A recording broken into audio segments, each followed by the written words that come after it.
I didn't think anything was wrong with my neighborhood. People smiled, they waved, they said the right things. But one day, I realized something had changed. No one was angry with me. No one confronted me. They all just agreed. Tonight, these are 7 neighbor stories where nothing violent happens. No one breaks in, no one threatens you, and somehow, that makes them worse. Before we begin, comment where you're watching from and what time it is. Let's start.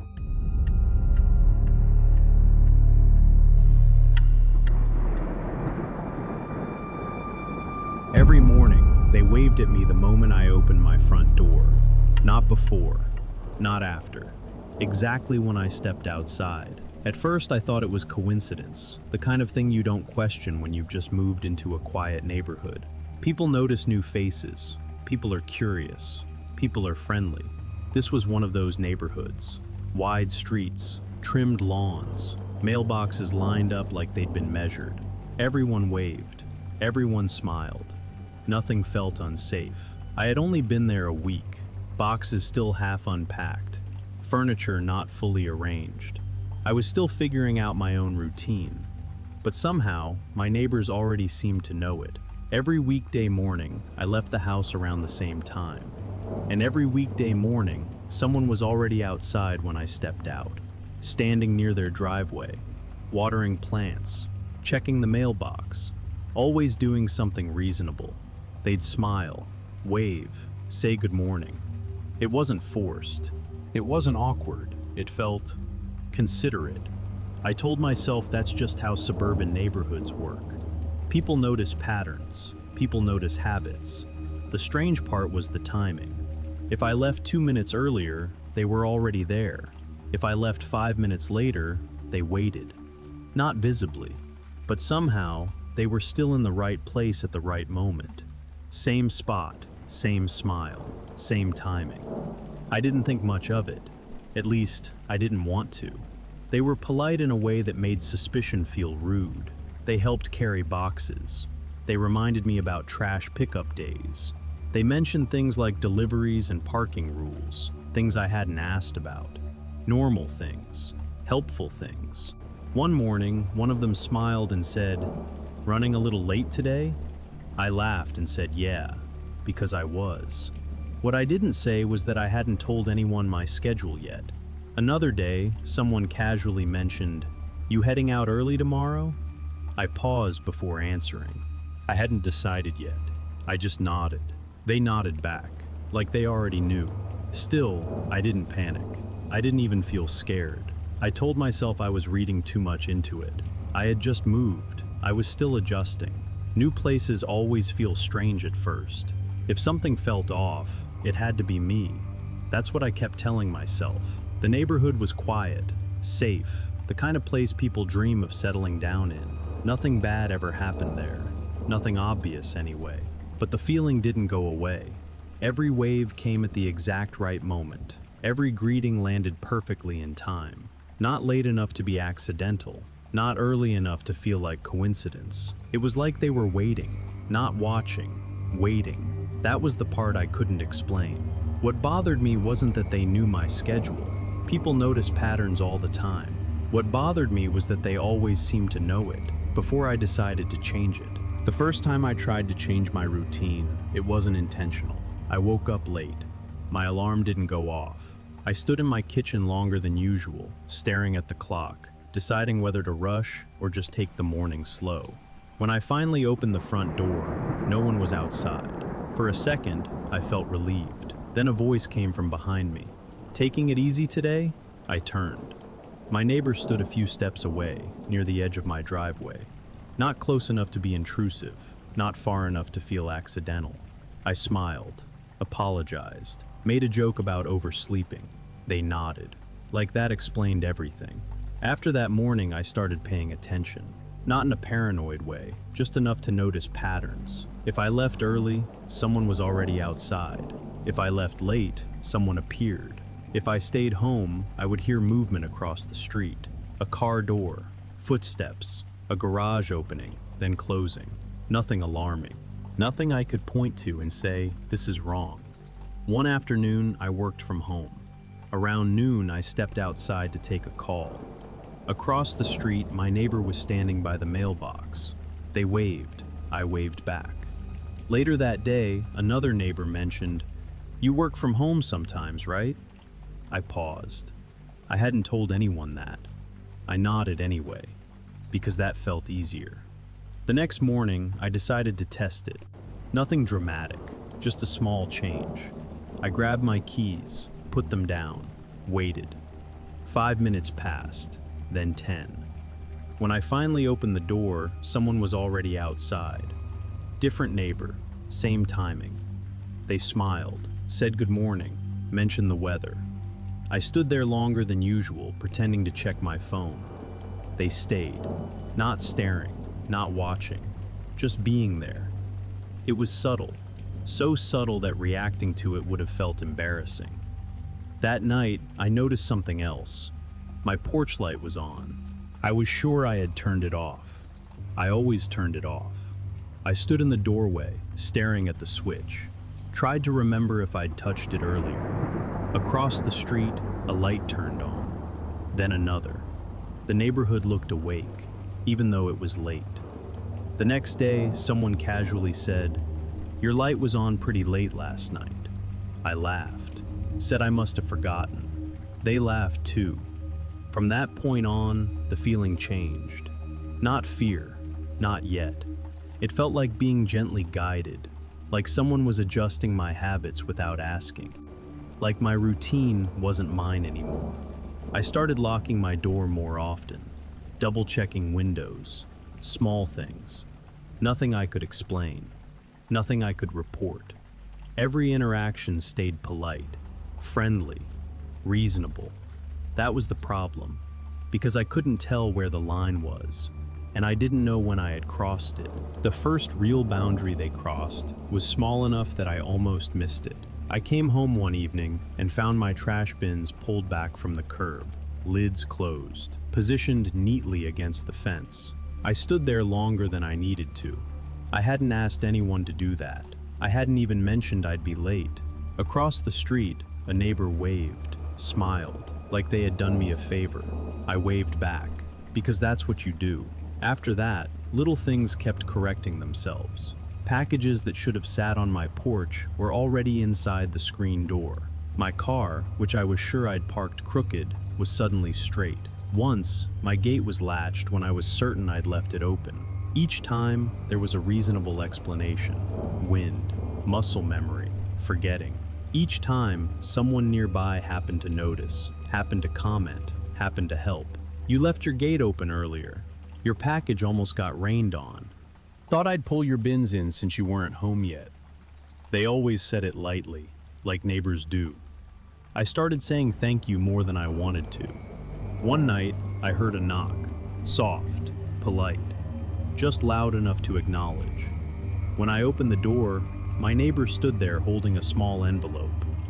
"Mail came to our box by mistake," they said. "Figured I'd bring it over." It was addressed to me. Correct name, correct address. I thanked them, took the envelope, closed the door. Only later did I realize something was wrong. Our mailboxes weren't close. They weren't easy to mix up. The next morning, someone mentioned, "You didn't forget anything in your car last night, did you?" I froze, just for a second. "No," I said, smiling. They nodded, satisfied. After that, I started locking my car, every time. I checked twice. The feeling shifted, not dramatically, just enough to notice. I wasn't being watched, I was being managed. Things around me stayed in order, too much order. If I left something undone, it was handled. If I hesitated, someone stepped in. It was efficient, helpful, unsettling. One afternoon, I stepped outside and found someone already waiting near my walkway, not blocking it, just close enough to make passing awkward. "Heading out?" they asked. I said yes, because saying no would have required an explanation. They stepped aside, smiled. As I walked past, I felt it clearly for the first time. The neighborhood didn't feel like a place I lived in anymore. It felt like a system, and I was starting to move inside it exactly the way it expected me to.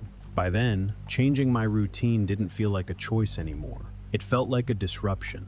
I noticed it the first time I tried to leave at night. Nothing urgent, just a late drive to clear my head. As soon as I stepped outside, a porch light across the street turned on, then another. Not all at once, one by one, like a quiet acknowledgement. Someone waved, asked if everything was okay.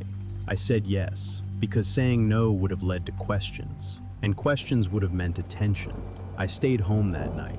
After that, the neighborhood seemed to settle. Things stayed smooth when I followed the rhythm. Mornings worked best if I left when I usually did. Trash was always handled. Packages were always safe. Lights were always off when they should be. It felt easier not to interfere.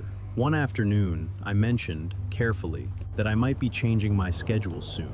Nothing specific, just a casual comment. The response was immediate, polite, concerned. "Oh," someone said. "Is everything all right?" I nodded, smiled, changed the subject. The next morning I woke up to a message from the HOA, a reminder about parking hours, sent to everyone, they said. Later that day, a neighbor casually mentioned how quiet the street usually is after dark, how everyone appreciates routine, stability. None of it was threatening. That was the problem. I started planning my days around being noticed, around being expected. If I lingered too long inside, someone would check their mailbox. If I hesitated by the door, a garage would open. Not to block me, just to be there. I stopped going for evening walks, stopped leaving the house without a reason, stopped doing things that required explaining. I told myself it was temporary, that I was just busy, that I preferred quiet anyway. But the truth felt heavier. The house didn't feel like mine. It felt assigned. One night, I stood in the kitchen with my keys in my hand, listened to the neighborhood, no movement, no lights. I waited, longer than usual. Eventually, a porch light turned on, then another. I put the keys down. That was the moment I understood. I wasn't staying because I felt safe.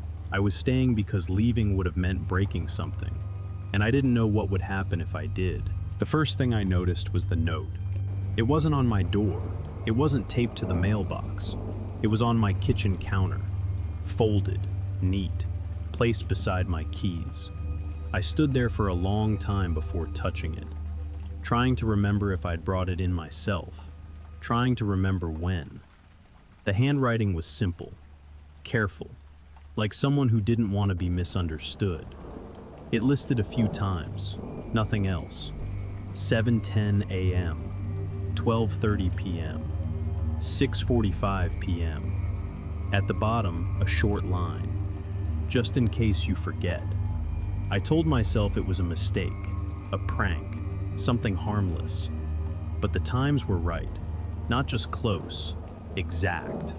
They weren't the times I usually left the house.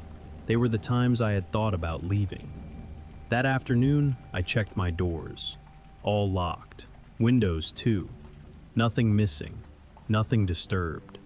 Across the street, someone waved, smiled, like always. Later that evening, I found something else. A printed page, tucked into a drawer I rarely used. It was a copy of a listing. My listing. The house. The photos. The date it went up online. There were notes in the margins. Small. Factual. Prefers quiet. Single occupant. Predictable schedule. I sat on the floor with the page in my hands. Tried to breathe slowly. Tried to think. I remembered the first week, how easy everything had felt, how prepared everyone seemed. They hadn't learned my routine. They had chosen it. The realization didn't come with panic. It came with clarity. This wasn't about watching. It was about fit. I hadn't moved into the neighborhood. I had been selected. That night, I didn't turn off the lights. I didn't check the windows. I sat on the couch and waited. Outside, porch lights stayed on, one by one, steady, patient. No one knocked. No one came inside. They didn't need to. They already knew where I was supposed to be.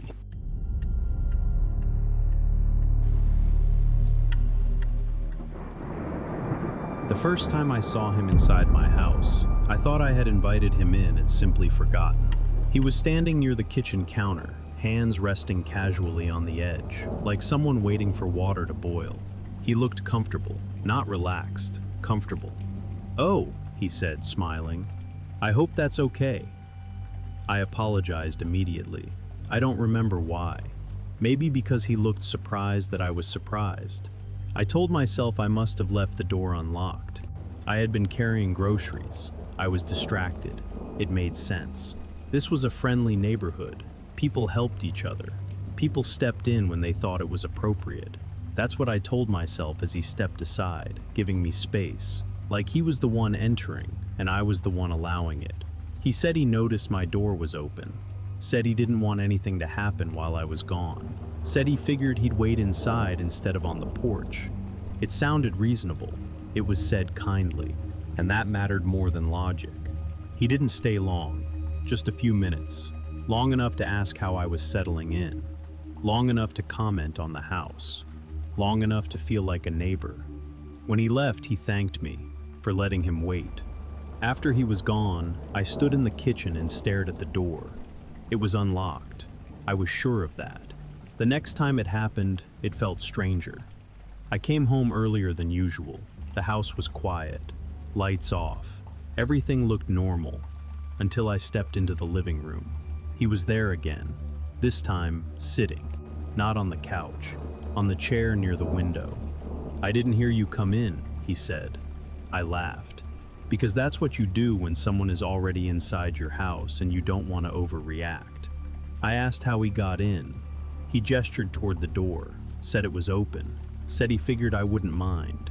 I told him I didn't, even though I wasn't sure. He stood up when I moved closer, stepped aside, always careful not to block me. Nothing about it felt aggressive. That made it harder. He mentioned he was keeping an eye on things, mentioned how easy it was for packages to disappear around the holidays, mentioned how nice it was to live somewhere people looked out for each other. I nodded, thanked him.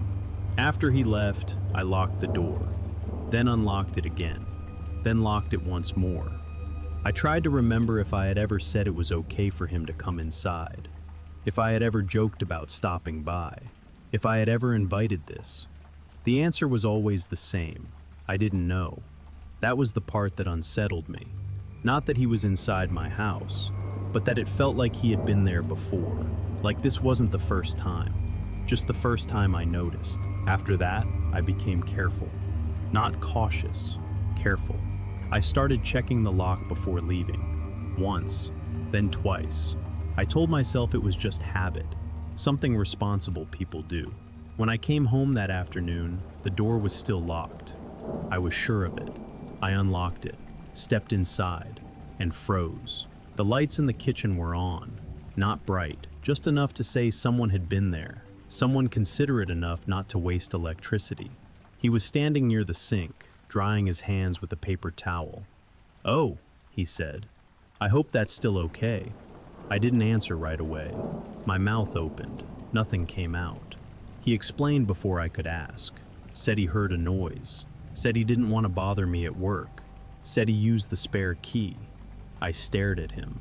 The words didn't line up in my head. "What spare key?" I asked. He blinked, just once, then smiled. "The one you gave me," he said. "Your first week here." I didn't correct him. I couldn't, because I wasn't sure anymore. He apologized for not knocking, said his hands were wet, said he didn't want to drip water on the floor. It all sounded normal, too normal to argue with. He left a minute later, wished me a good evening, locked the door behind him. I stood there listening to the click, letting it echo longer than it should have. That night I searched every drawer, every cabinet. I looked for proof, an extra key, a note, anything. I found nothing. The next morning I mentioned, carefully, that I'd prefer a knock next time. I tried to sound casual, friendly, reasonable. He looked embarrassed, truly embarrassed. "I'm so sorry," he said. "I didn't realize it bothered you." The way he said it made my chest tighten, like I'd accused him of something cruel. "I just didn't want to scare you," he added. I thought it was better this way. Better for who, he didn't say. After that, things shifted. Not in how often he appeared, but in how quickly I explained myself. If he was inside when I got home, I smiled. If he commented on my habits, I laughed. If he stayed too long, I blamed myself for not setting boundaries sooner. I started feeling rude for locking the door, paranoid for checking the windows. The house was still mine, technically, but every time I crossed the threshold, it felt like I was entering a space someone else already understood better than I did. After that, I started noticing how easily he moved through the house. He didn't ask where things were. He didn't hesitate. When he needed a glass, he reached into the right cabinet. When he set something down, it landed exactly where I usually put it. Once, I watched him open a drawer I rarely used. He pulled out a flashlight, checked the batteries, put it back. "You never know," he said. "Power goes out around here sometimes." I nodded, because correcting him would have meant asking how he knew where it was. The next time I came home, he was in the kitchen again. This time, the smell hit me first. Something warm, familiar, comforting. "I hope you don't mind," he said. "You mentioned you'd been busy." I hadn't mentioned that. At least, I didn't remember doing it. He had cooked enough for two, set the plates neatly, left space for me at the table. I sat, not because I wanted to, because standing there felt worse. He talked while we ate. About the neighborhood, about how things usually worked, who liked quiet, who appreciated routine. It felt like a briefing, not a conversation. Later that night, I realized he'd rearranged the shelf by the door. Not much, just enough that my keys were easier to reach. My shoes lined up better. "It just makes sense," he said when I asked. "I noticed you always hesitate there." I laughed, then stopped. I did hesitate there, every morning. The house started feeling smaller, not physically, functionally. Every adjustment made it harder to say no. Every improvement felt like proof that he understood the space better than I did. One afternoon, I came home and found the radio on. Low volume, the station I usually listen to in the evenings. "I turned it on so it wouldn't feel empty," he said. "I know you don't like silence." I stood in the doorway, trying to remember if I'd ever said that out loud. He looked at me, concerned. "I hope I'm not overstepping," he said. "You should tell me if I am." The words were perfect, carefully placed, impossible to argue with. Because how do you accuse someone who's already asking for permission? That night I locked myself in the bedroom, not out of fear, out of exhaustion. As I lay there, listening to the house settle, one thought wouldn't leave me. He wasn't learning the house anymore. He already knew it. I finally tried to set a boundary. Not firmly, not angrily, just clearly enough that it couldn't be mistaken. The next time he was inside when I came home, I thanked him. Then I said I'd prefer it if he knocked first, or waited outside. I kept my voice calm, friendly, almost apologetic. He looked at me for a moment, not confused, not angry, hurt. "Oh," he said quietly. "I didn't realize you felt that way." The words landed heavier than they should have. "I was only trying to help," he continued. "I thought I was making things easier for you." I rushed to explain, said I appreciated everything, said I just needed a little space, said it wasn't personal. He nodded, slowly, like someone accepting bad news they didn't deserve. "I understand," he said. "Of course." After that, he stopped coming inside. For a while, things felt awkward, empty. The house felt colder without the radio on, without the lights already adjusted, without things being where I needed them before I asked. I told myself that was good. That discomfort meant the boundary was working. Then the neighborhood changed. People waved less. Smiles felt shorter. Conversations ended sooner. Someone mentioned how quiet my house had been lately. Another neighbor asked if everything was all right between us. I laughed it off, said everything was fine, but the looks lingered. One evening, there was a knock at the door, a real one, soft, careful. I opened it. He stood there holding a small bag of groceries. "I thought you might need these," he said. "I noticed you hadn't been out much." I hesitated, then stepped aside. He didn't cross the threshold, not fully, just close enough to be present. "I don't want you to think I'm ignoring you," he said. "I just didn't want to make you uncomfortable." The way he said it made me feel cruel, ungrateful. I thanked him, took the bag, watched him leave. That night I realized something. Setting the boundary hadn't pushed him away, it had changed my position. I wasn't the person deciding what was acceptable anymore. I was the one being careful not to upset him. The first time I realized he didn't need to be inside anymore, it was because everyone else already was. I noticed it at a block gathering, nothing official, just neighbors standing around driveways, talking about nothing in particular. When I joined them, the conversation slowed, not stopped, just shifted. Someone asked how I was settling in. Before I could answer, another neighbor smiled and said, "He's doing fine, just likes his space." The words were gentle, protective. They weren't wrong. I nodded, because correcting it would have sounded defensive. I started hearing my preferences repeated back to me, always accurately, always kindly, that I preferred quiet, that I didn't like surprises, that I appreciated help, even if I didn't ask for it. Things I might have said once, things I might not remember saying at all. One evening, I came home to find my trash bins already inside. Again, I looked around. No one was nearby. Later that night, someone texted to remind me about recycling day. Another neighbor mentioned a delivery they'd kept an eye on for me. I hadn't asked anyone to. I realized then that he had stopped showing up in my house because he didn't need to. He had moved outward, into the neighborhood. When I didn't come out for a few days, someone checked in, politely, casually. "You okay? We haven't seen you." I said yes, because anything else would have required explaining myself to people who already believed they understood me. The house felt quieter than before, not empty, observed. I stopped leaving lights on, stopped listening to the radio, stopped doing things that drew attention. One night, I overheard voices outside. My name came up, not whispered, just mentioned. Someone said I'd probably be staying in.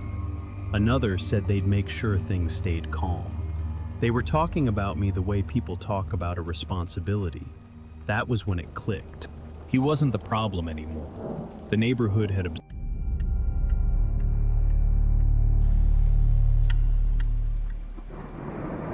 The first time I called the police, I apologized before I explained why. I stood in my driveway with the phone pressed to my ear, trying to keep my voice calm, trying not to sound dramatic, trying to sound reasonable. I told them there was a man standing across the street, watching my house. Not pacing, not shouting, just standing there. The officer asked if he was threatening me. I said no, because he wasn't. He was just present. By the time the patrol car arrived, the man had moved. He was watering his lawn now, smiling, waving. The officer nodded, jotted something down, told me it didn't look like a crime. I apologized again for wasting their time. That night, my wife asked what had happened. I explained it carefully, left out the parts that sounded strange. She listened, then said he was probably just being friendly. "That's how he is," she added. "He's always outside." I wanted to agree. It would have been easier. The thing was, I had started noticing him everywhere. When I left for work, he was there. When I came home early, he was there too. Not in the same place, just nearby. If I stepped outside to take a call, he found a reason to be outside as well. Checking the mail, moving a trash bin, doing something that made sense. Once, I caught him standing near our side yard, not on our property, close enough to notice. I waved. He waved back, smiled like I'd reassured him. I told myself I was overthinking it, that I just had a long week, that new neighborhoods take time to get used to. Everyone else seemed comfortable around him. At a block gathering, people laughed when he joined the conversation. They teased him for always keeping an eye on things, called him reliable, called him kind. When I mentioned lightly that he watched our house a lot, someone laughed and said, "At least you know someone's looking out for you." I nodded, because arguing would have sounded ungrateful. Later that night, I looked out the window. His porch light was on, ours was off.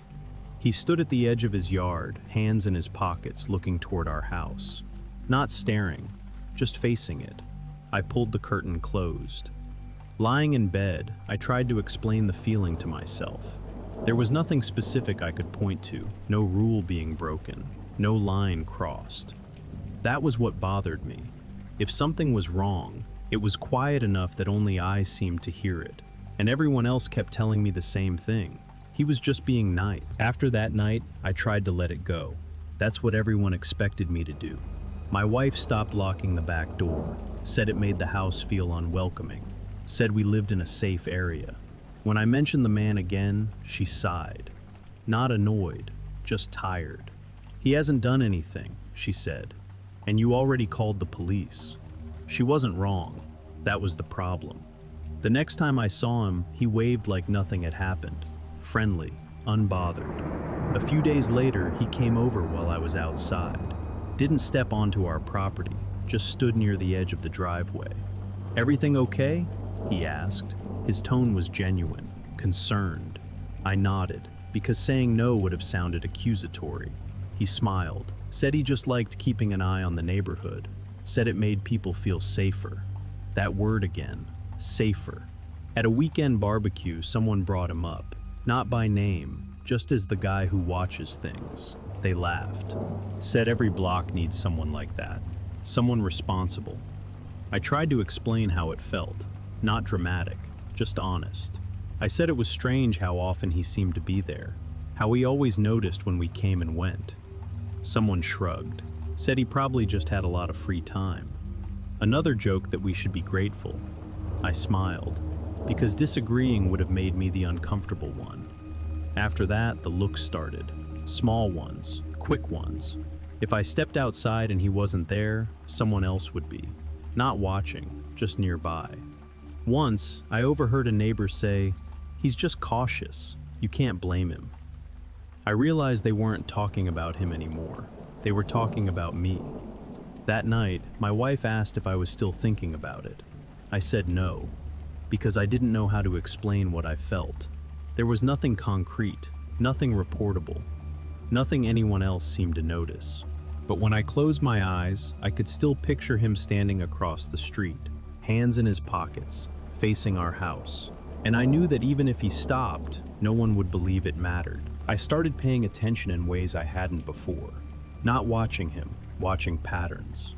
When I left early, his porch light was already off. When I came home late, it was on. Not immediately, just in time. Once, I tested it. I stayed in my car with the engine off.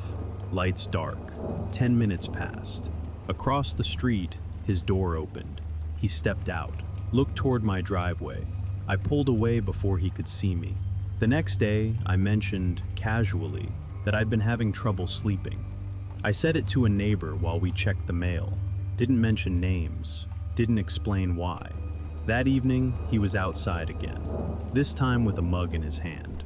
"Sleep's important," he said, "especially when you've got a family." I stopped walking. "I didn't tell you that," I said. He frowned, just slightly, like he was trying to remember something he shouldn't have forgotten. "Someone mentioned it," he said. "I can't remember who." I nodded, because asking more would have sounded confrontational. After that, things got smaller, harder to explain. Packages moved closer to the door. Trash bins aligned perfectly. The gate between our yards closed when I forgot to latch it. All helpful, all reasonable. One afternoon, I found a printed notice tucked under our door. An HOA reminder about outdoor lighting, sent to everyone, apparently. That night, his porch light stayed on longer than usual. I asked the HOA if there had been complaints. They said no. Everything was routine, nothing to worry about. When I told my wife, she sighed again, said I was letting it get to me, said stress can make people see patterns that aren't there. I wanted to believe her, but later that night, as I stood by the window, I saw him across the street, talking to another neighbor, laughing. He glanced over, caught my eye, nodded. It wasn't a warning, it wasn't a threat, it was acknowledgement. like he knew I was watching now, and that it didn't change anything. I decided I needed something official, something written down, something that didn't rely on how it felt. I called the HOA first, not to complain, just to ask questions. They were polite, patient, grateful that I cared about the neighborhood. I explained the situation carefully, left out names, focused on patterns. The woman on the phone listened, then said there hadn't been any violations, no reports, no concerns. "He's very involved," she added, "always looking out for the community." I thanked her, because that's what you do when someone reassures you. A few days later, a patrol car drove by our street.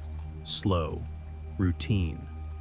That night, I saw him talking to the officer, laughing, gesturing toward the houses. The next morning, someone from the HOA emailed the block, a friendly message about cooperation, about keeping an eye out for each other. It wasn't directed at anyone, that was clear. But when I stepped outside later, conversation stopped, not abruptly, just naturally. He waved at me, same smile, same calm. "You should feel safe here," he said. "We all want that." I tried calling the police again, asked if there was any follow-up from before. They said there was a note, nothing actionable, no threat identified. The officer's voice was calm, professional. "Some neighbors are just more attentive," he said. "It's not a bad thing." That was when I understood. Every system I reached for had already decided who he was. And it wasn't me. That evening, my wife told me the neighbors had asked if I was doing okay, if work was stressful, if everything at home was all right. They were concerned about me. I sat on the couch, listening to the house settle. The lights outside turned on one by one. Across the street, he stood on his porch, hands in his pockets, looking relaxed. For the first time, I didn't feel watched. I felt documented. The email arrived on a Tuesday morning, sent to the whole block. It was from the HOA, a follow-up. They thanked everyone for their cooperation, for being attentive, for maintaining a safe and welcoming environment. One paragraph stood out. It mentioned a recent concern, brief, carefully worded, an isolated misunderstanding involving perceived surveillance, resolved through communication and community support. I read it 3 times, slowly. My name wasn't mentioned, neither was his, but I recognized the language, because it wasn't mine. Later that day, my wife told me someone had stopped her while she was walking the dog, asked if I was feeling better, if things had calmed down. She said it kindly, almost relieved. I asked her what she had told them. "That you were just stressed," she said. "That work's been a lot." I didn't correct her. That evening, I checked our security camera, the one pointing at the driveway. The footage from the night I'd waited in the car was gone. Not corrupted, not missing, just replaced by a short clip. Timestamp intact, an empty driveway, nothing happening. I replayed it again and again. Across the street, his porch light was on. He was talking to another neighbor, smiling. When he noticed me at the window, he raised his mug, a small gesture, friendly. Later, I found a printed copy of the HOA email on our counter, folded neatly. At the bottom, someone had written a note, not in his handwriting. At least, I didn't think so. "Glad everything's settled." That was when it finally made sense. Nothing I remembered mattered once there was a version everyone else agreed on. The neighborhood didn't need proof. They needed harmony, and harmony required someone to be wrong. I sat at the kitchen table long after the lights outside went out, listening to the quiet. For the first time, I understood why no one had ever pushed back, because being right would have meant standing alone.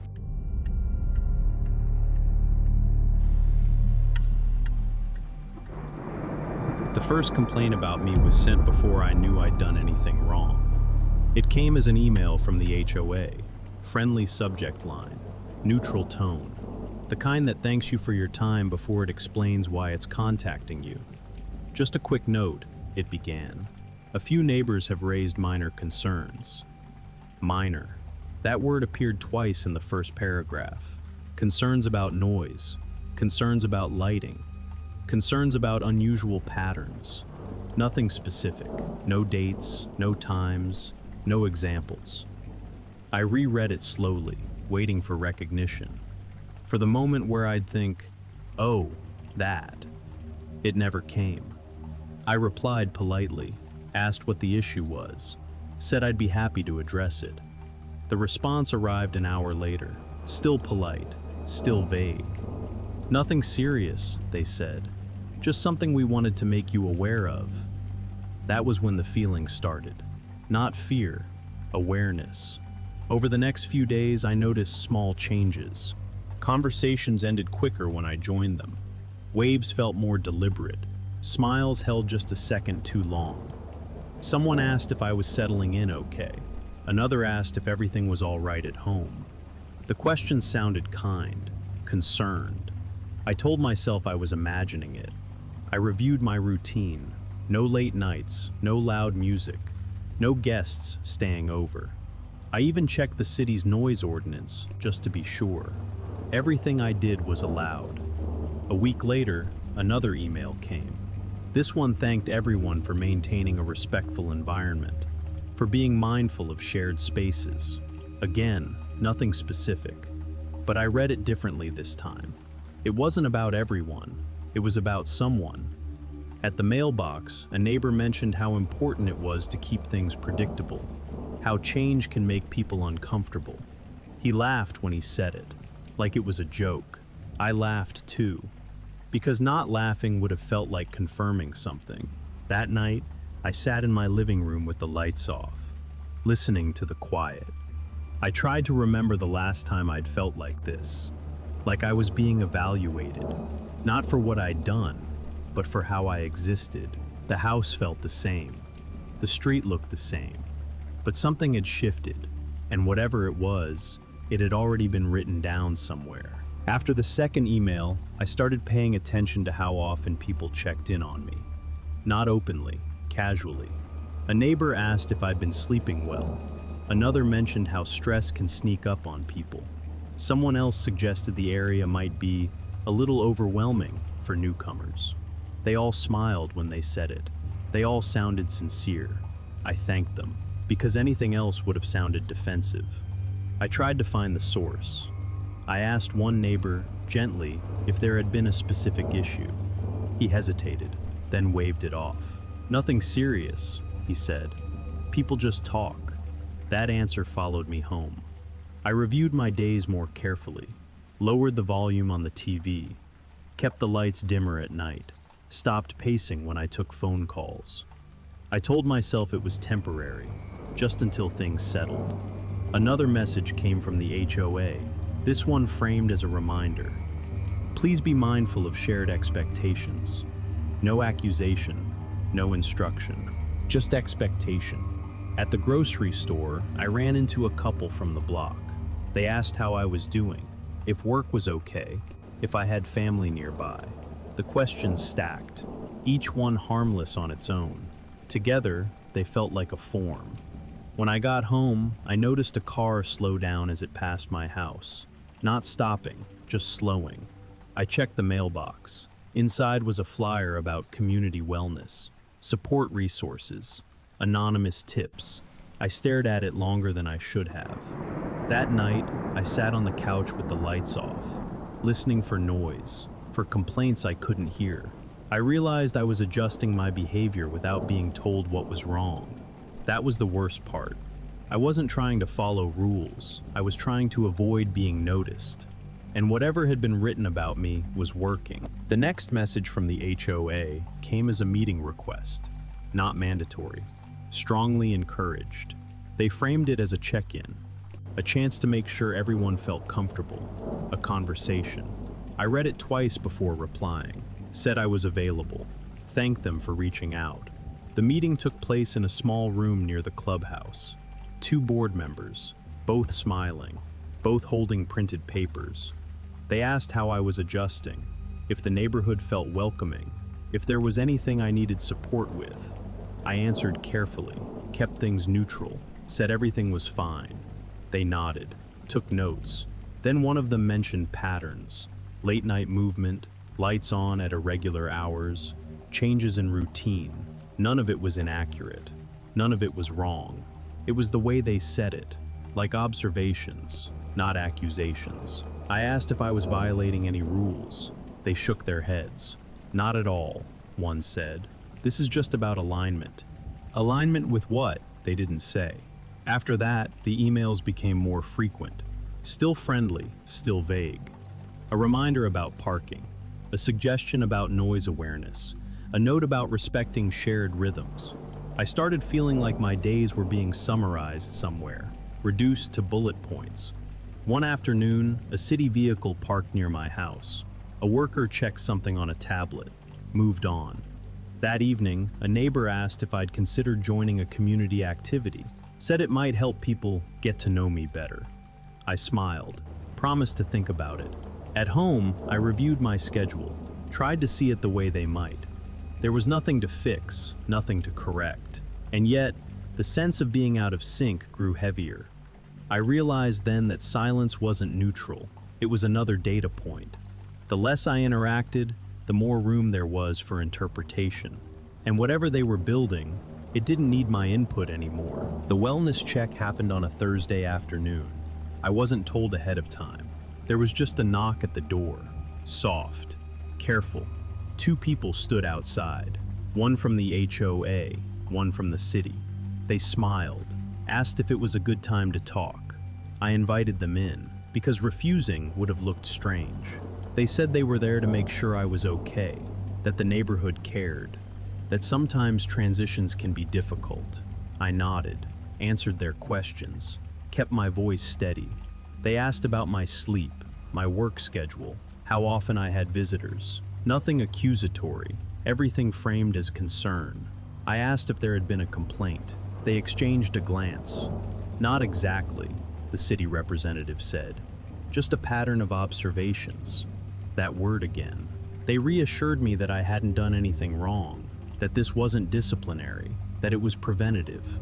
I thanked them, because that seemed expected. After they left, I stood in the hallway for a long time, listening to the house, trying to feel relieved. Later that evening, an email arrived, a summary, professional, neutral. It thanked me for my cooperation, mentioned my openness, noted that follow-up resources were available if needed. Resources. The next few days were quieter, too quiet. Neighbors waved less. Invitations stopped. The usual small talk disappeared. I realized the visit hadn't cleared anything up. It had finalized something. Whatever questions existed about me had been answered without my participation. I hadn't failed a rule. I had failed a test no one explained. That night, I packed a small bag. Not to leave, just to be ready. Because the decision had already been made, and it wasn't mine. I realized it wasn't temporary the day I saw the spreadsheet. It was open on a laptop at the clubhouse. Not hidden, just there. I had gone to return a chair I'd borrowed weeks earlier. The room was empty. The screen was on. Rows, columns, addresses down the left side, notes in the right-hand column. Consistent, engaged, quiet, needs follow-up. My address was highlighted. Next to it were words I hadn't used, words I wouldn't have chosen. Withdrawn, unpredictable hours, low participation. There was a date beside each note, recent, ongoing. I closed the laptop, slowly, like touching it would leave evidence. On my way out, I passed a bulletin board. A printed flyer had been pinned up. Community update. It thanked residents for their cooperation, mentioned progress, mentioned alignment. It said nothing about me. That was the point. That evening, a neighbor stopped by. Not to talk, just to drop off a pamphlet. Local resources, support groups, a number to call if things felt overwhelming. I thought this might help, she said. Her voice was gentle, careful. I thanked her, told her I appreciated the concern. She smiled, relieved. After she left, I sat at the kitchen table with the pamphlet open. reading words that described a version of me I didn't recognize. I understood then that nothing I said could correct this. Explanations would only add to the file. Reactions would become notes. The safest thing I could do was become smaller. That night, I turned off the lights earlier than usual. Went to bed without turning on the TV. Didn't step outside. Across the street, porch lights glowed. Steady, observant. They weren't waiting for me to leave. They were waiting for me to disappear.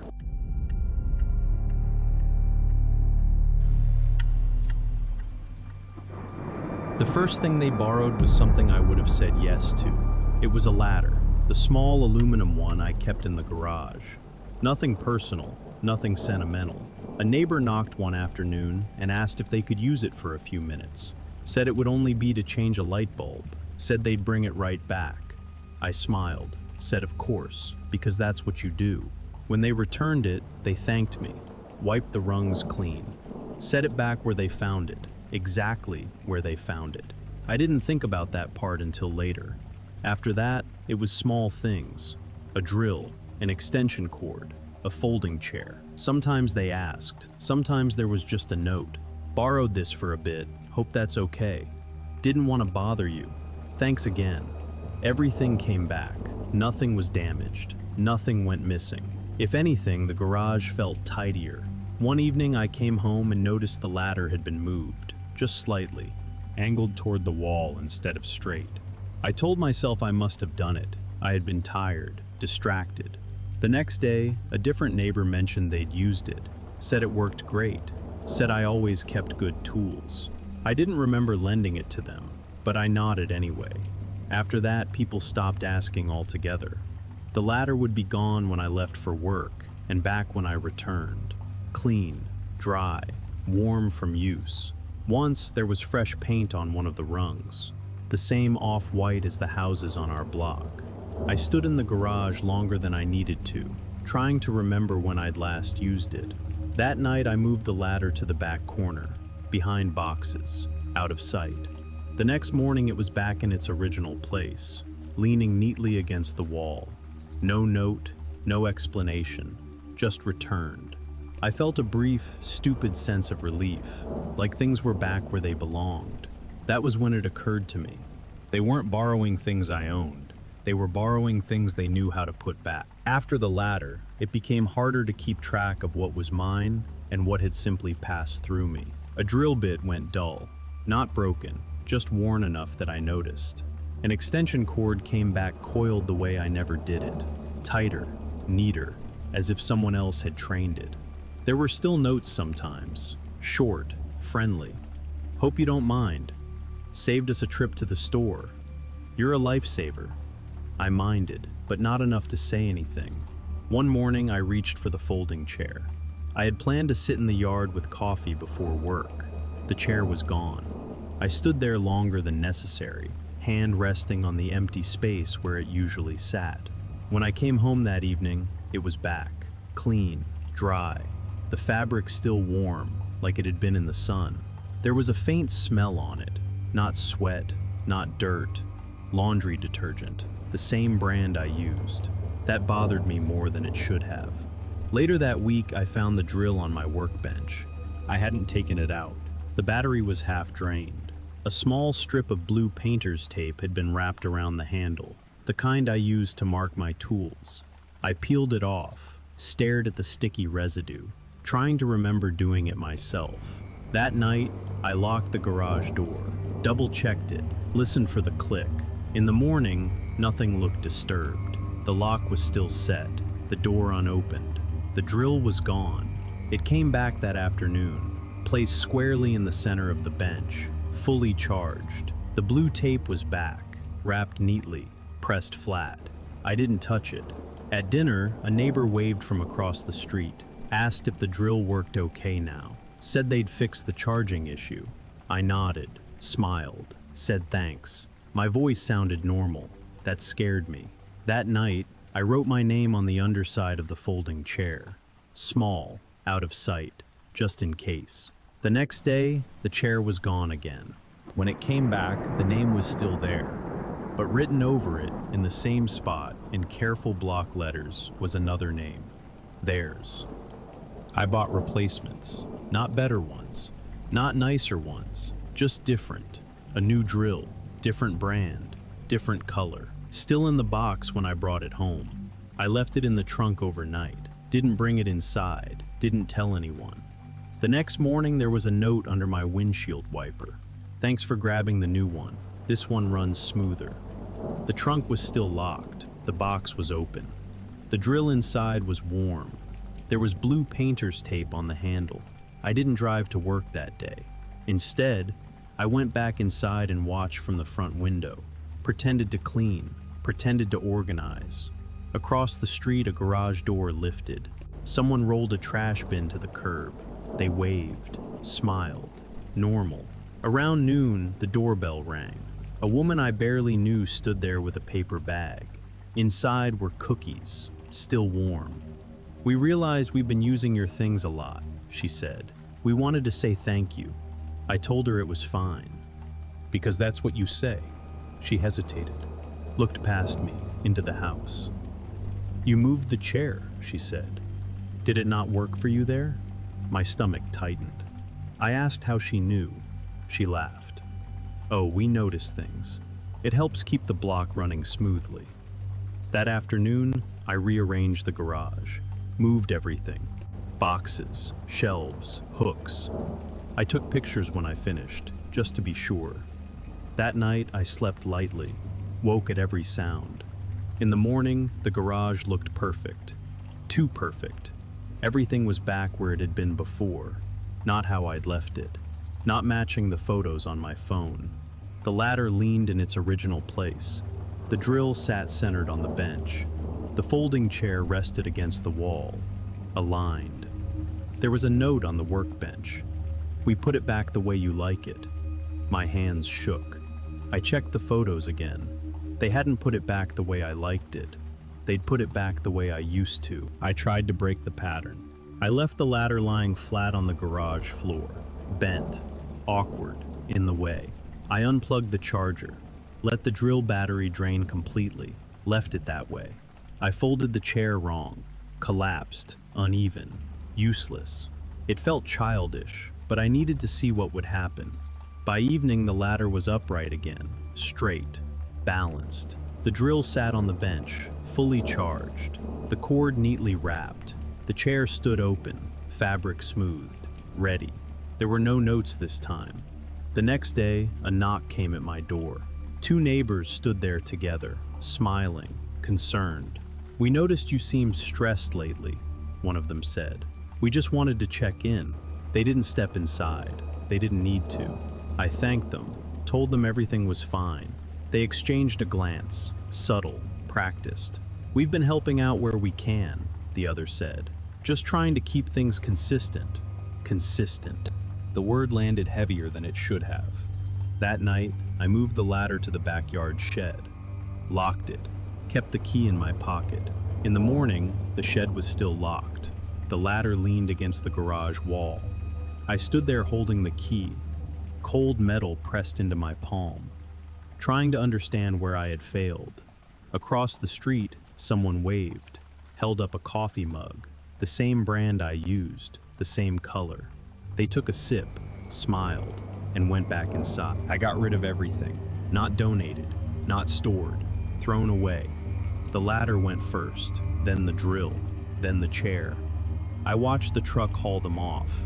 Metal clanged, wood splintered, gone.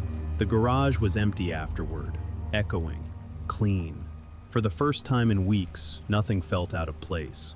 That afternoon, I heard the familiar sounds again. A ladder unfolding, a drill whining, the scrape of a chair on concrete. I stood in the hallway and listened. Across the street, a neighbor was on a ladder. Same height, same aluminum rungs, paint flecks in the same places. Another neighbor used a drill at the curb. Same blue tape, same wrap, same hum. A chair appeared in a driveway. Same fabric, same worn edge. I stepped outside. Someone noticed me and smiled. "Oh, don't worry," they said. "We picked up our own." I asked where they got them. From the same place, another voice said. Seemed easiest. That night, a note was slipped under my door. Thanks for being flexible. Everything's running smoothly again. I read it twice, 3 times. They didn't need my things anymore. They needed me to stay predictable. I closed the garage door, locked it, stood there in the dark. Outside, the neighborhood settled into its usual rhythm. Ladders folded, drills powered down, chairs stacked neatly, everything where it belonged, except me. I stopped going outside. At first, it was just for a day, then a weekend, then longer. The neighborhood adjusted without comment. Trash cans appeared at the curb on schedule.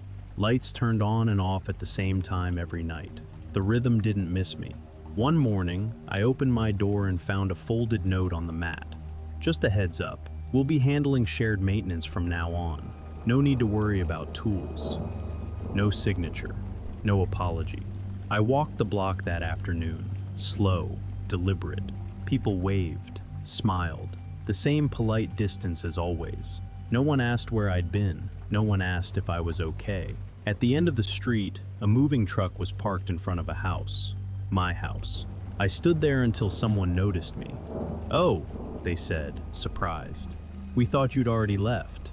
I told them I hadn't. They nodded, not embarrassed, relieved. "That makes sense," they said. "We were just going off the list." That night, I packed one room, then another. I didn't rush.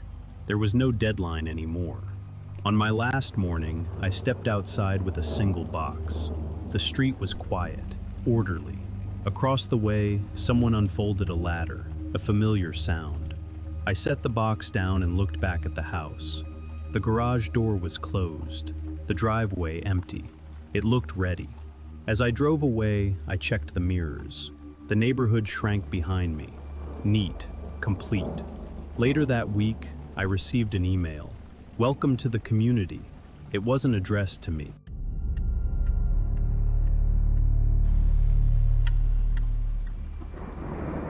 The first time I realized something was wrong was when someone thanked me for something I didn't do. It happened on a Saturday morning.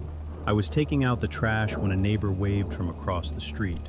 "Thanks again for helping with the fence," he said. "Really saved us some time."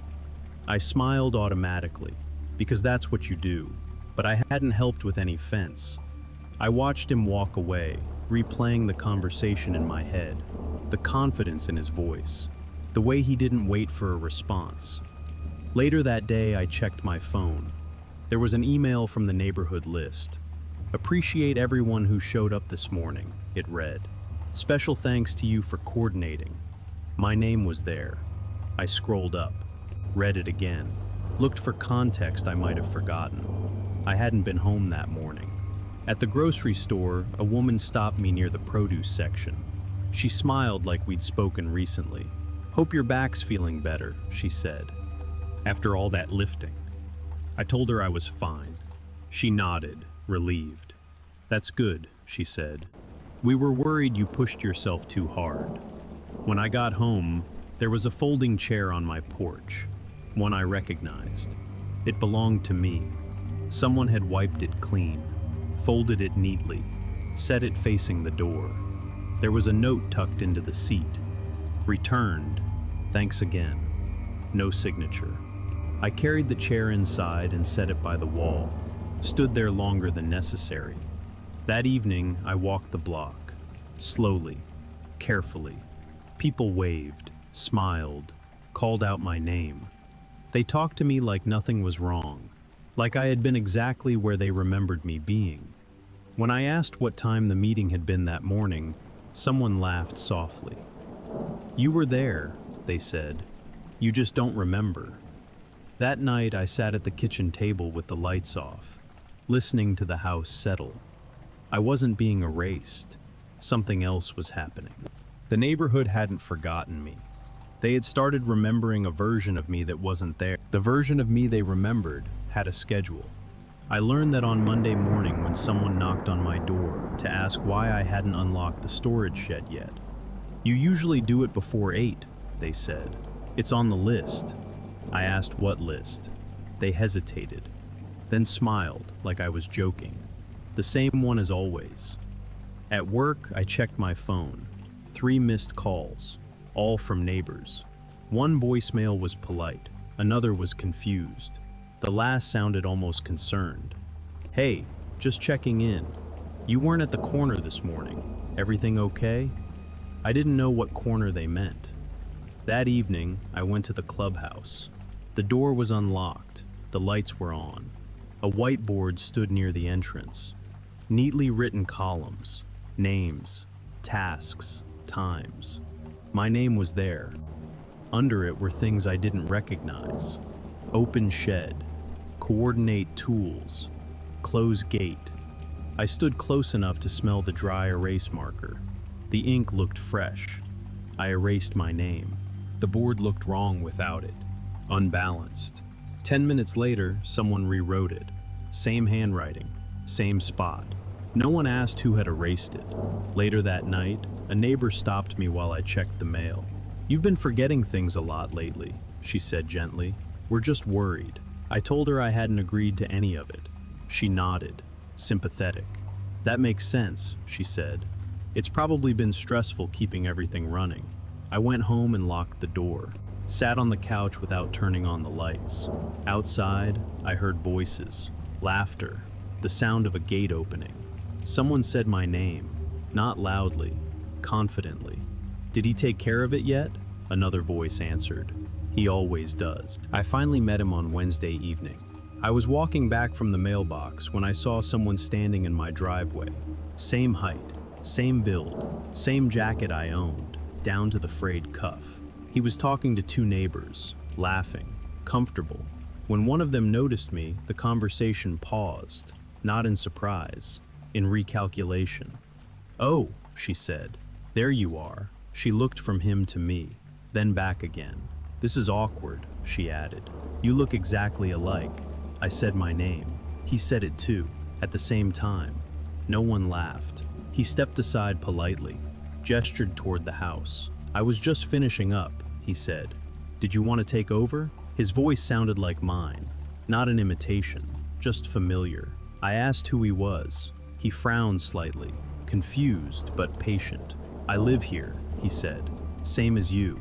One of the neighbors touched my arm, gentle, reassuring. "Maybe you should sit down," she said. "You've seemed overwhelmed lately." I watched as they walked him toward the sidewalk, still talking, still smiling. Before he left, he turned back to me. "I'll handle tonight," he said. "You can rest." Later, I checked the mailbox. Inside was a printed schedule, folded neatly. My name appeared once at the top. Under it, in smaller text, "Backup." I stood there until the porch lights came on across the street, one by one, in sync. From inside my house, I heard someone unlock the garage door. Not forcefully, correctly. By Thursday, I was no longer asked to do anything. I was informed. A message appeared in the neighborhood thread that morning. Short, professional. "Schedule updated to reduce overlap. Thank you for your flexibility." No one replied. No one needed to. I tried to speak up at the meeting that evening. I stood when my name came up. The chair beside me was empty. The one in front was not. He sat there, relaxed, a notepad on his lap. The moderator smiled at him, nodded, then looked at me. "We'll hear from you in a moment," she said, "to avoid confusion." I said there was confusion, that I lived here, that I always had. She tilted her head, concerned. "That's not what the record shows," she said, "and we try to respect the record." My name appeared on the projector, grayed out, smaller than the others. Under it, a label I hadn't seen before, auxiliary. They moved on to the next item. A vote passed, hands raised. I didn't raise mine.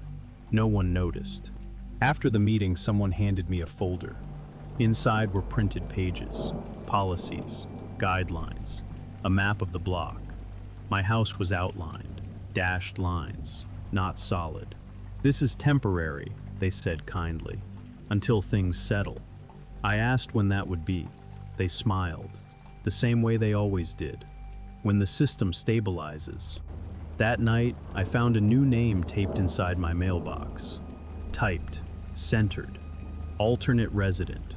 The tape was clean, carefully placed, like it had always been. I brought the paperwork with me. Deed, utility bills, mail addressed to my name, years of it. I laid everything out on the kitchen table, took photos, made copies. The next morning, I went to the office. The same one I'd visited before, the same smile behind the desk. She glanced at the documents, not dismissive, almost apologetic. "These are older records," she said. "We've updated since then." I asked when, by who. She checked her screen, scrolled, paused. "During the transition," she said, "as part of the alignment." I asked to see the file. She hesitated, then turned the monitor slightly. My name was there, lower on the page, grayed out. Above it was another entry, active, verified. Same address, different name. I pointed to it, said that was impossible. She nodded, understanding. "That's a common reaction," she said. "It takes time to adjust when roles shift." When I got home, my key didn't work. Not broken, just refused.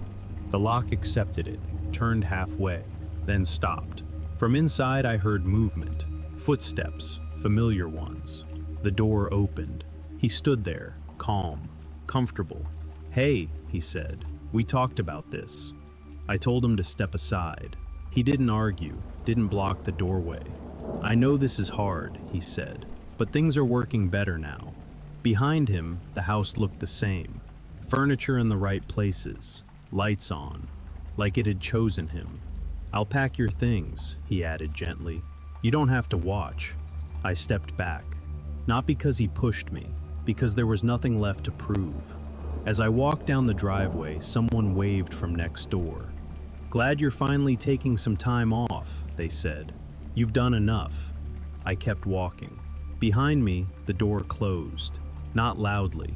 I slept in my car that night, parked 2 blocks away, close enough to see the street, far enough that no one noticed. At dawn, the neighborhood woke up. Lights came on in the same order as always. Garage doors lifted, cars backed out. My house joined the rhythm. He stepped outside with a travel mug, paused to wave at a jogger, locked the door behind him. No hesitation, no confusion. Later that morning, I checked my phone. An email sat unread. "Final confirmation," the subject line read. Inside was a brief message, polite, efficient. "Thank you for your cooperation during the transition. Your access has been successfully concluded." There was a forwarding address field, already filled in, not mine. By noon, a moving truck arrived. Not for my things, for the ones I hadn't taken. From across the street, neighbors helped carry boxes, laughing, relaxed. Someone hung a welcome sign on the porch, the same one they used for new residents. I watched until it felt unsafe to keep watching. That evening, I drove away. I didn't check the mirrors this time. I already knew what I'd see. Weeks later, I passed through the area again. By accident, a wrong turn. The house looked better than it ever had. Fresh paint, trimmed lawn, lights warm. A different car sat in the driveway, different plates, same habits. I parked for a moment, just long enough to read the mailbox. The name on it wasn't his. It wasn't mine either. The neighborhood had corrected the record again. As I pulled away, my phone buzzed. A new email, no sender listed. "Welcome to the community." I didn't open.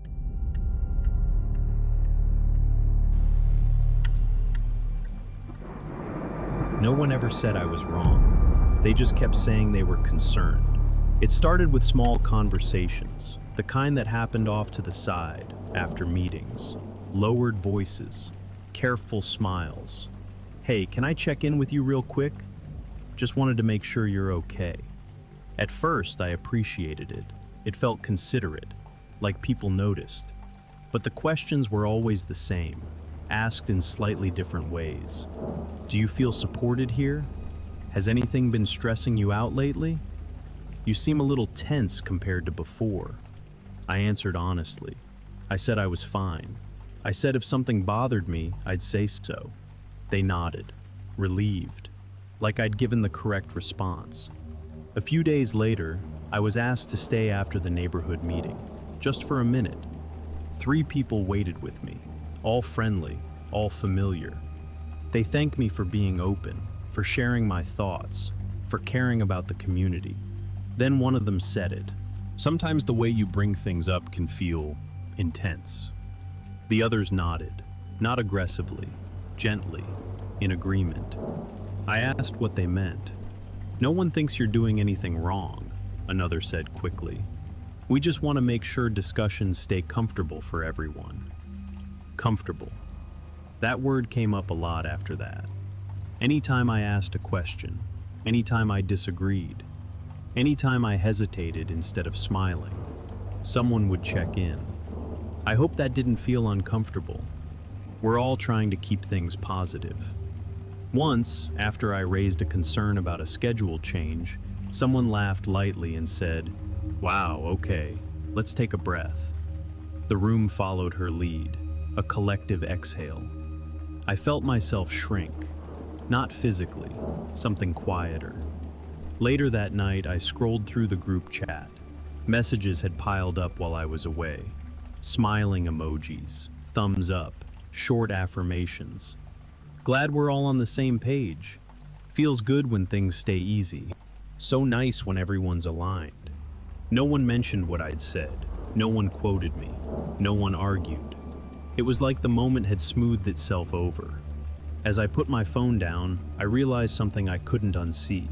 Every time they checked on me, every time they asked if I was okay, it wasn't because I looked unhappy. It was because I'd disrupted the feeling of agreement. And somewhere along the way, that had become my problem. After that, my words stopped belonging to me. Whenever I spoke, someone would help.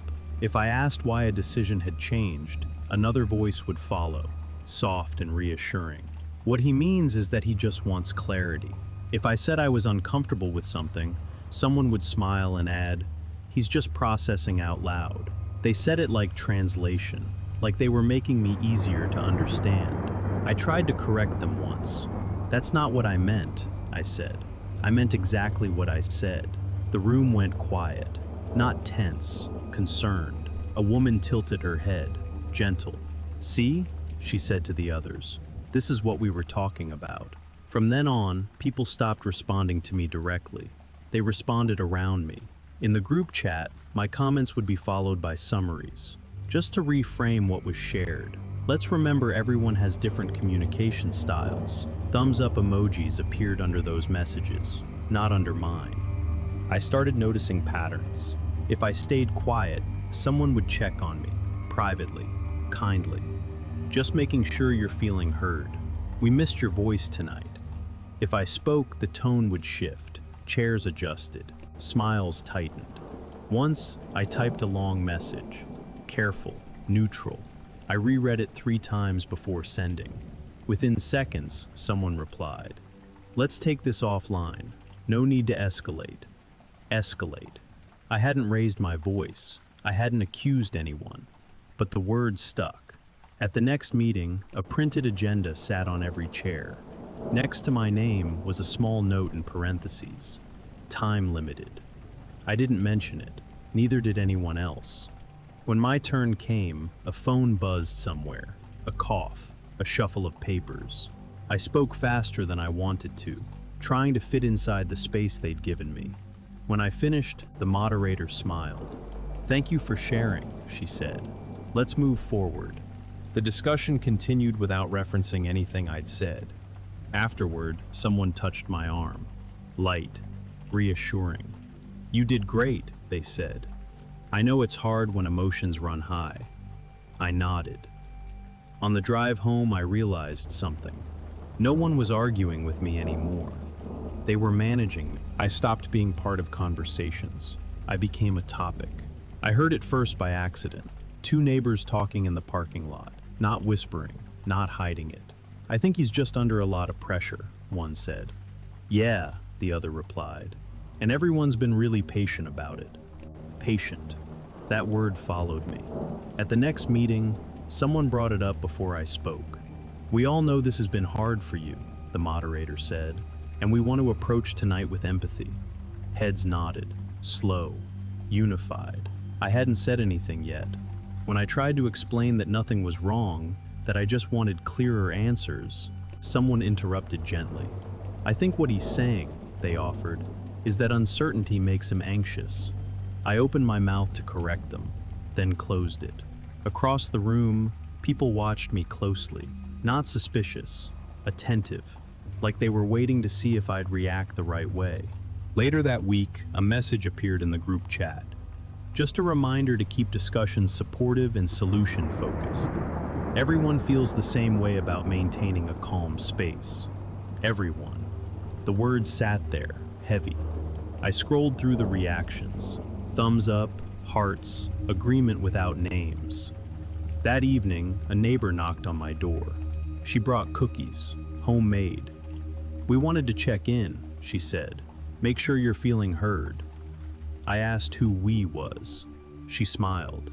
You know, everyone. She stepped closer, lowered her voice. No one's upset with you, she said. But when things get tense, it affects the whole group. I watched her walk back down the driveway, still smiling, still kind. Inside, my phone buzzed. A private message, no greeting, just a sentence.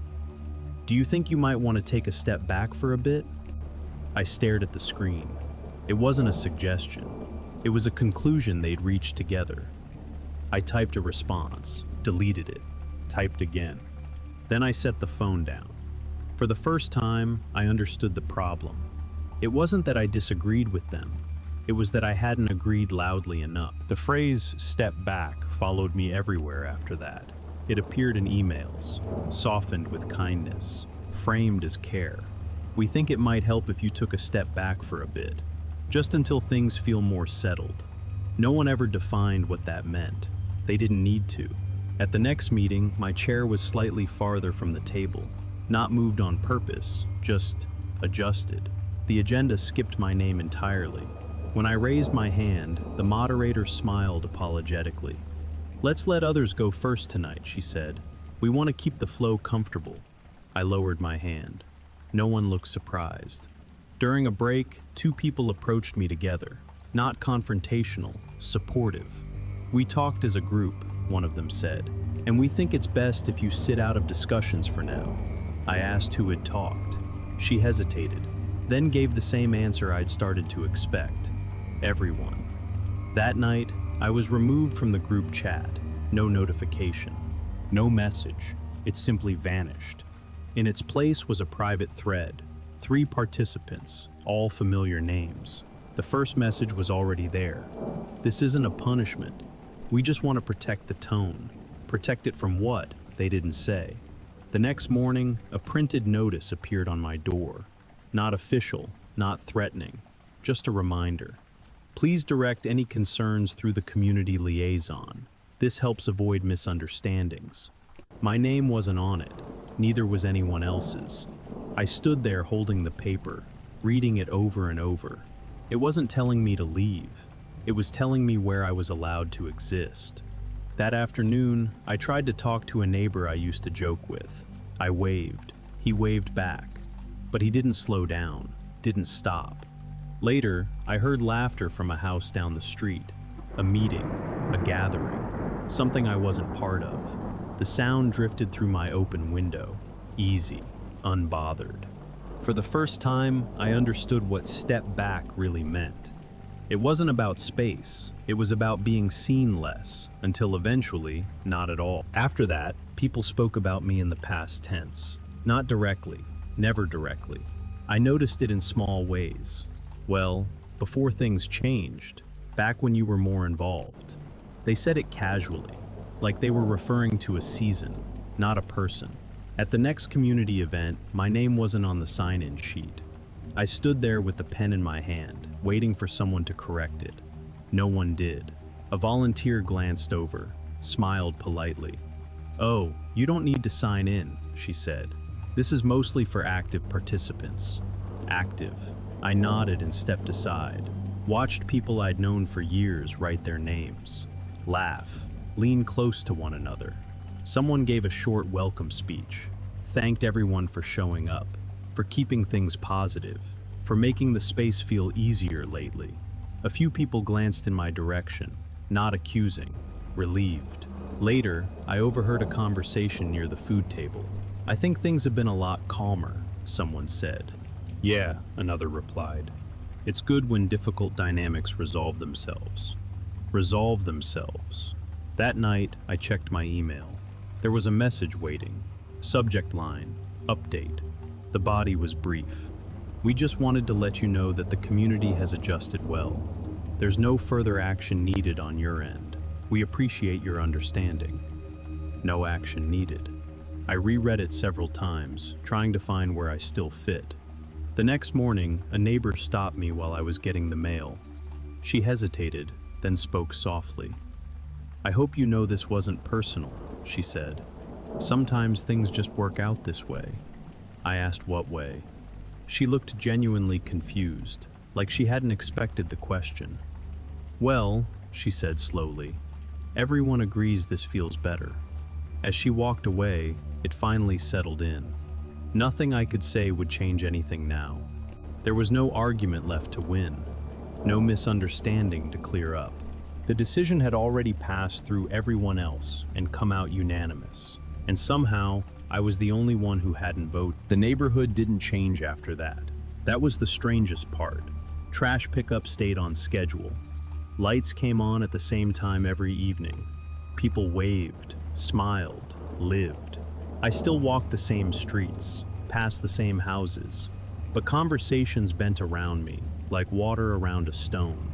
At first, I tried to exist carefully. I kept my head down, didn't linger, didn't ask questions. If someone spoke to me, I responded briefly, politely, agreeably. I thought maybe this was the step back they wanted, but nothing shifted. My name never returned to sign-up sheets. My inbox stayed quiet. Invitations stopped entirely.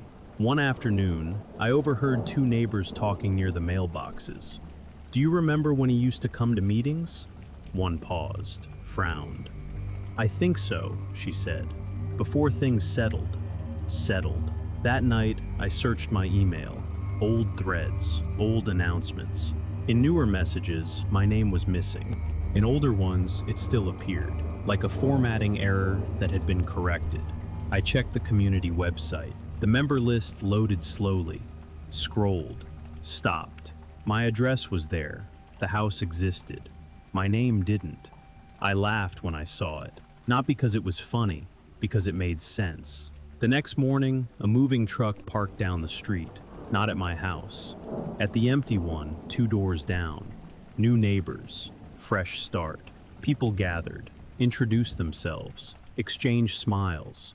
I stood on my porch, watched. No one waved this time, not because they were being cruel, because they didn't think to.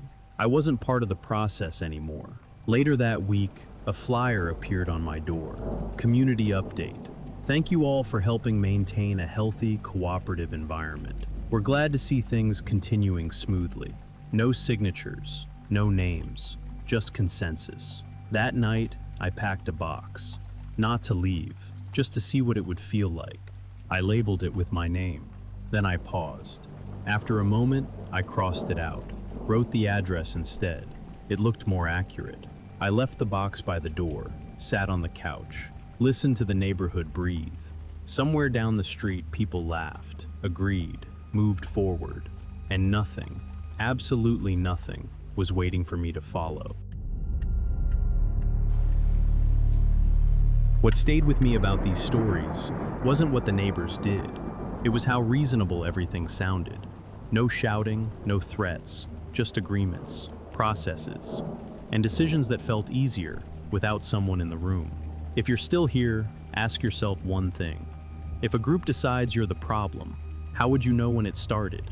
Or would everything feel normal, right up until you weren't part of it anymore? The next story is worse.